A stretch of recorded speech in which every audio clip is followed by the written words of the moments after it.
Radio Sucesos 101.7 FM presenta su noticiero Sucesos con Milton Pérez y Verónica Larrea. Un periodismo libre para una democracia plena. Los hechos y las opiniones de los sucesos que marcan nuestro tiempo.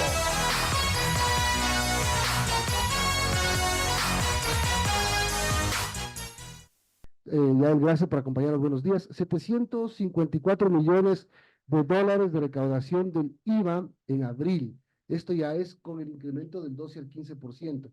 Una cifra obviamente mayor a la del abril de 2023, que fue de 696 millones. Obviamente mayor por los 3 puntos de incremento, pero no es lo que se esperaba. Buen día. Correcto, Milton. Buenos días, Milton. Muchas gracias a todos. La verdad, les envío un afectuoso saludo a quienes nos escuchan. Es un gusto estar aquí. Respecto del tema de la recaudación, creo que es importante considerar en primer lugar el antecedente normativo. Recordemos que en enero de este año, el presidente envió a la Asamblea el proyecto de ley para enfrentar el conflicto armado. Este proyecto de ley tuvo algunas modificaciones por parte de la Asamblea, se establecieron nuevas contribuciones, se aumentó la tarifa del ISD y finalmente se publicó la ley el 12 de marzo de 2024. Por eso vemos que el cambio en la tarifa aplica desde abril. Efectivamente, no es en este momento las cifras de recaudación lo que se esperaba, sin embargo, sí es un monto importante. Por ejemplo, en una entrevista que dio recién Damián Larco, el director del Servicio de Rentas Internas, estableció que tenemos hoy por hoy un total de 53 millones de dólares más de lo que teníamos el año anterior en el mes de abril. Es importante considerar que este valor no solamente corresponde a la recaudación del IVA con el incremento de la tarifa, sino que también corresponde a las contribuciones especiales que creó la Ley de Conflicto Armado, también a la remisión de intereses, multas que tenemos en este momento y que aplica julio, y pues naturalmente también tenemos a la autorretención que se hacen hoy por hoy los contribuyentes. Entonces, si bien es cierto, las cifras de recaudación... La autorretención, perdón, que fue dispuesta en la primera ley tributaria, en la de diciembre. Correcto, ¿verdad? correcto, que solamente lo aplica a los grandes contribuyentes, así es. Entonces, con todos, con este cúmulo de recaudaciones, pues llegamos a estos 53 millones. Es importante mencionar que el valor del IVA esperado, pues, fue inferior. No obstante, sí existe, es una recaudación importante y con ello se va a poderle dar el destino que dice la ley orgánica para enfrentar el conflicto armado, ¿no? Este punto es importante, doctora, porque usted dice 53 millones adicionales y es correcta la cifra, es un 2.2% más que el abril del año anterior, pero con la recaudación total que fue 2.451 millones de dólares. Correcto. Solamente quiero aclarar este punto porque cuando usted detalla que incluyen estos 53 millones adicionales, incluyen cosas que no habían el año pasado. Correcto. Y me parece aún más poco entonces. La verdad es que haciendo un contraste, sí podemos evidenciar que, bueno, la recaudación todavía no ha sido suficiente para lo que se esperaba. Sin embargo, tenemos una remisión tributaria que está aplicándose hasta julio de este año, donde se espera que los contribuyentes puedan realizar el pago de capital de sus obligaciones que están vencidas. Recordemos que en otras experiencias que hemos tenido con remisión, pues los contribuyentes han esperado hasta el último mes para poder acogerse a la remisión. Así que tendríamos incluso un poco más de recaudación. Bajar por la remisión. Entonces, por la remisión. Podríamos esperar que en junio suba. Correcto, correcto. Así es, Milton. Ok, estamos hablando con Yael Fierro, ella es analista en temas tributarios. Yael, buenos días. Yo quiero preguntarle sobre el impacto para la gente de este incremento del IVA al 15%, porque en abril vivimos, además los ecuatorianos, estos apagones que recordemos llegaron hasta 8 o 9 horas al día. Esto profundizó además la caída de ventas, pérdida de ingresos y el consumo, ¿no? Y además de esto se registró obviamente esta subida del IVA del 12 al 15%, lo que produjo una escalada de precios con, lamentablemente, efecto directo al consumidor final, ¿no? Menguando el bolsillo de las familias ecuatorianas.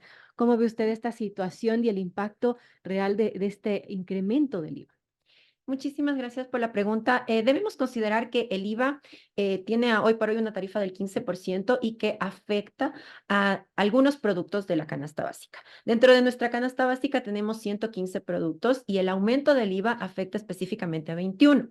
Por ejemplo, me afecta en temas alimenticios a galletas, gelatina, snacks, también el tema de restaurantes. Respecto de temas que están dentro de la canasta básica y que tienen que ver con higiene, tengo shampoos, cremas, etcétera. Entonces, ¿qué es lo que ha sucedido? Pues sí existe un impacto importante en los negocios, sobre todo en los pequeños negocios, a razón del aumento del IVA. No obstante, debemos recordar que la finalidad de este incremento es justamente mejorar el tema de seguridad. Entonces, si bien es cierto, tenemos un impacto, si bien es cierto, existe un costo más alto en estos productos, el motivo, la razón por la que se ha dado este incremento, pues es altamente aceptado por la colectividad. Y además se han establecido ciertas medidas de alivio. Por ejemplo, tenemos el alivio para el sector turístico, dado que en todos los feriados tenemos una tarifa reducida del 8%. Otra medida de alivio para el tema del sector de la construcción, donde tenemos una tarifa especial del 5% para materiales de construcción. Ahora, ya voy a preguntar porque viene el próximo feriado con el 8% del IVA, a ver si es que funciona o no realmente, si es que hay alivio. Voy a cerrar lo del IVA. Si es que no es la recaudación esperada en el primer mes de recaudación del IVA, ¿a qué se debería? ¿A que se contrajo el consumo? ¿A que la gente buscó cosas que no tengan, que no graben IVA? ¿A qué se puede haber debido eso? Posiblemente, Milton, a lo que menciona en un inicio, a que se contrae el consumo. La gente realmente no ha comprado mucho, también por el tema de los apagones, porque no estaba familiarizada. Recordemos que el cambio fue de un mes a otro. Cuando nosotros hablamos del IVA, que es un impuesto de recaudación mensual, Compraron el plantas de cambio, luz, eso sí. graba IVA y eso es bastante.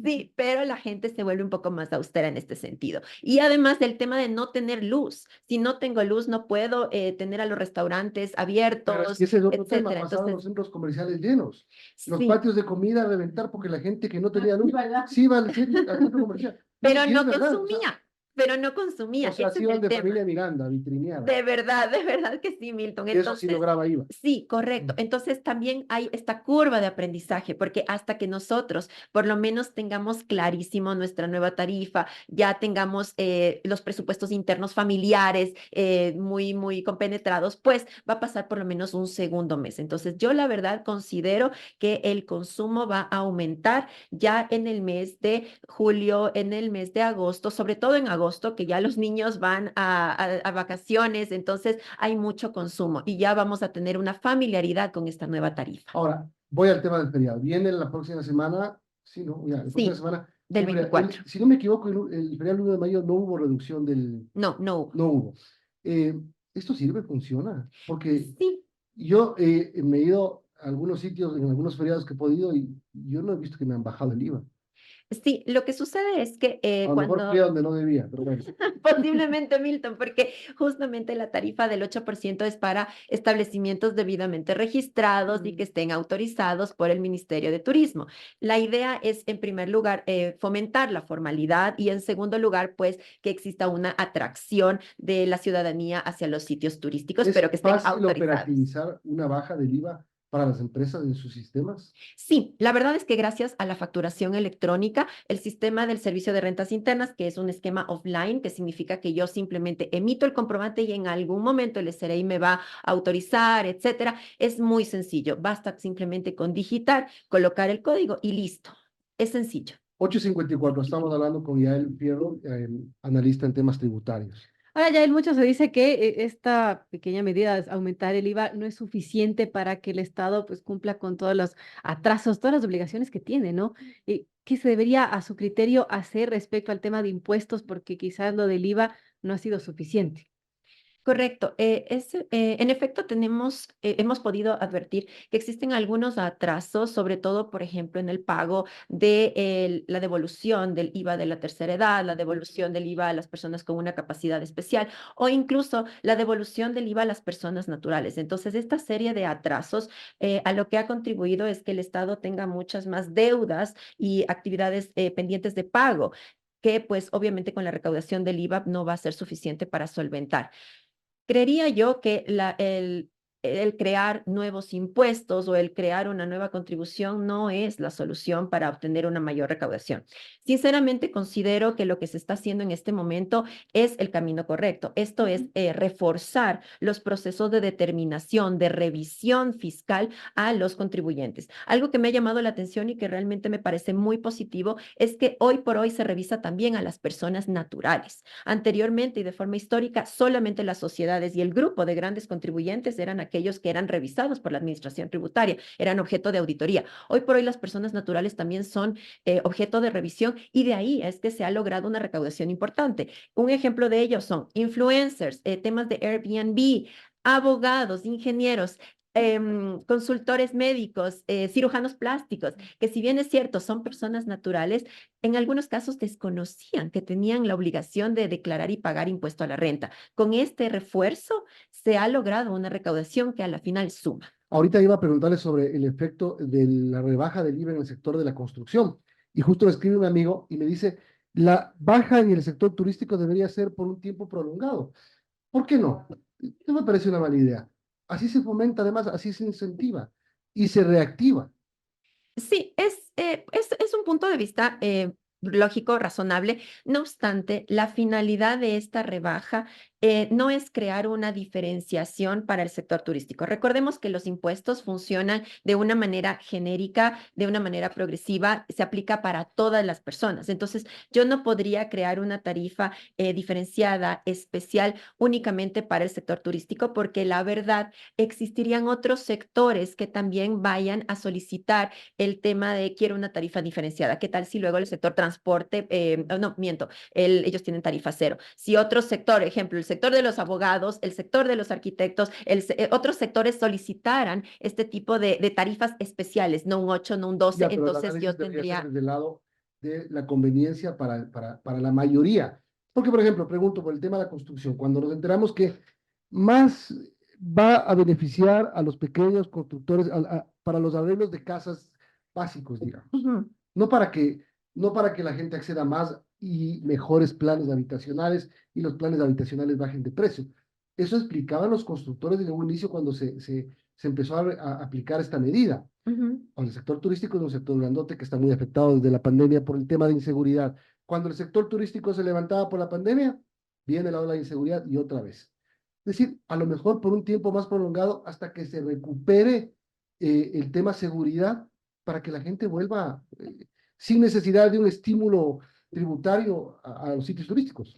Puede ser una solución. No obstante, Milton, para hacer un tema de cambio en la tarifa, sí es importante que se cumpla con el procedimiento legal. Esto es que haya una iniciativa por parte del Ejecutivo. ¿Por qué es tan importante? Porque el Ejecutivo lo que va a hacer es, va a fijarse en su Ministerio de Finanzas, va a mirar en sus ministerios de turismo, en los ministerios del ramo, para poder hacer un estudio de factibilidad si es que de verdad puede ser una solución viable. Lo que tal vez ha sucedido es que haya existido este estudio y que no haya habido una factibilidad adecuada y que más bien la sugerencia es darles beneficios o incentivos tributarios. Por ejemplo, hoy por hoy tenemos un incentivo importante. Aquellas personas que quieran realizar una inversión en sector turístico van a poder gozar de una exoneración de impuesto a la renta, es decir, van a pagar cero de impuesto a la renta por realizar una inversión. Entonces, creo yo que, si bien es cierto, es una buena iniciativa, debería ser estudiada de forma técnica para ver su viabilidad y sobre todo permanencia. Importante. Entonces, ¿qué podemos esperar los ecuatorianos de este año que, bueno, que ha sido complicado, ¿no? Con el incremento del IVA, con los apagones, con la inflación que también ha subido. Considero que, bueno, desde el punto de vista fiscal, lo que podemos esperar hasta finalizar el año, en primer lugar, es tener una recaudación mucho más elevada, importante, porque como menciono, en julio vamos a tener ya el fin de la remisión tributaria. Históricamente, siempre al final es donde más los contribuyentes realizan el pago en remisiones. Por otra parte, lo que vamos a poder esperar es que tenemos que acostumbrarnos a esta tarifa del 15% en nuestros sistemas, en nuestras compras, en nuestros presupuestos internos y saber que a la final la ley orgánica para enfrentar el conflicto armado establece que esta recaudación del IVA al 15% única y exclusivamente es para combatir justamente el problema de inseguridad que tenemos. Eso nos Entonces, dicen nomás. eso es lo que establece la normativa y se debería Porque respetar la pregunta, en los siguiente recursos. pregunta, la siguiente pregunta que le iba a hacer a ustedes, Y ok, cuando se controla el tema de seguridad y cuando se acabe el conflicto armado, ¿nos van a bajar al 13? Posiblemente, dado que no se olviden que la ley orgánica dice que la tarifa es del 13 y que el presidente a discreción puede subir al 15. Entonces, Eso es raro, ¿no? es, O sea, ya está es, aprobado, ya está en ya es sí, parte de la ley, pero es como, yo lo que considero es ¿dónde se ha que visto eso? ¿dónde se ha visto? La verdad es que es una forma de modular, porque no se olviden que el proyecto inicial del presidente establecía una tarifa del 15 y la Asamblea Sí. no consideró, en su lugar colocó dos contribuciones. Ahora, Qué sí. pasa si es que las demandas de inconstitucionalidad son aprobadas por la Corte Constitucional? Es una pregunta muy importante. Si es que son aprobadas por inconstitucionalidad, pues la Corte tendrá que modular la sentencia, porque, por ejemplo, existen demandas que lo que determinan, como la Cámara de Comercio de Guayaquil, lo que menciona es necesitamos la restitución. Quisieran el efecto de, si es que es declarado inconstitucional, que se restituyan estos valores a los sectores que hicieron un aporte. ¿Cómo se Entonces, devuelve? exacto, ¿cómo se devuelve? Tendría la verdad que la Corte establecer un plazo, un término, etcétera, pero creo yo que lo que realmente va a suceder en este momento es que la Corte va a analizar si es que existen o no razones de inconstitucionalidad, va a tratar de modular para de alguna manera pues rectificar el error que se cometió en la elaboración, en el proceso de creación de la ley. Bien, muchas gracias por habernos acompañado hoy.